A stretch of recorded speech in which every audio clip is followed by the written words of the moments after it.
Hello, I'm Pauline Souza, an architect and director of sustainability for WRNS Studio. I'm very lucky to be part of a creative, innovative team that is committed to designing and building something that is inspiring and long-lasting, the Kelsey at the Civic Center.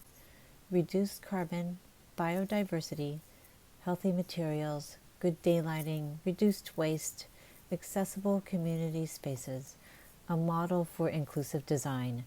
They are all a proxy for a healthier, more resilient place, which is what we are all striving for.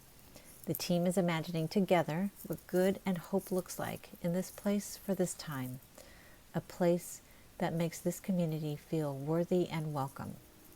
Too often, there is an expectation that good enough is enough, that beauty, wellness, and sustainable strategies are luxuries. We know this isn't true. Sustainability is about designing for the health of the one and the many, the occupant and the community, the neighborhood of the Civic Center and this planet. We are all connected.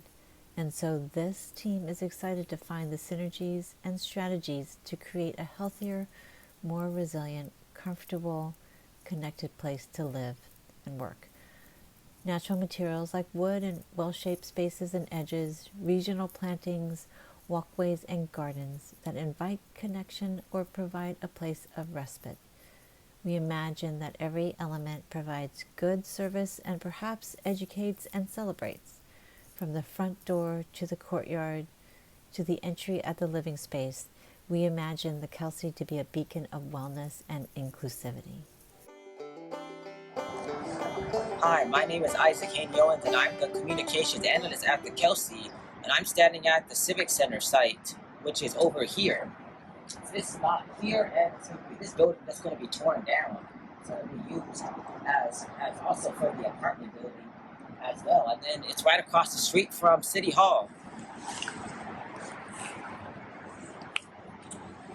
The apartment building is going to have over 100 units for people with and without disabilities. And the building's going to be an environmentally friendly building. That means it's going to have things like solar panels, for example, and like no-flow toilets, for example. And this project means a lot to me because it's for people with disabilities and giving them homes and places to live, and places they can call home. And this place will also allow people without disabilities to mingle with people with disabilities and discover who they are and find out more about them. Hi, my name is Erick Mikiten, and I'm an architect and wheelchair rider in Berkeley, working with the Kelsey on creating the inclusive design housing standards. Putting those together at the same time that we're consulting on universal design on Ayer Station and Civic Center projects has created a tremendous feedback loop between defining elements for the standards on the one hand and understanding in real time how they can be implemented in a practical and affordable way. As an example, at the Civic Center project, we have an 8-story, very tall atrium, fairly narrow because it's a tight urban site. So we talked about putting a curve at one corner of the atrium where most of the traffic is. So this has a cross disability benefit for multiple people.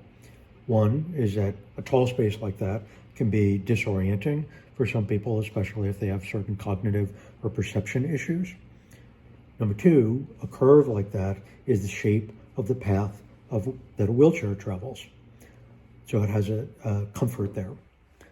And it's also a tactile experience for someone who might be blind to help them know which corner of the rectangle they are at by feel, and assists in wayfinding throughout the building by giving you that orientation.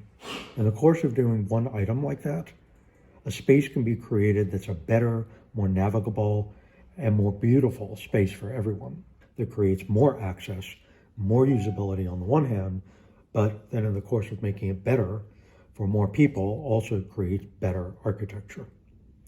We want it to be logical and affordable, easy to incorporate all of these things into multifamily projects, not just in the Bay Area, but around the country. The big picture is the very idea of accessible design being transformed from being perceived by architects and developers as sort of an annoying accommodation, sort of a medical adaptation that they're not very excited about, into instead a graceful, artful, and more thoughtful architecture for everyone. I think that in that way, that will let the most attractive looking buildings on the block be actually the most deeply beautiful, because they are the most inclusive.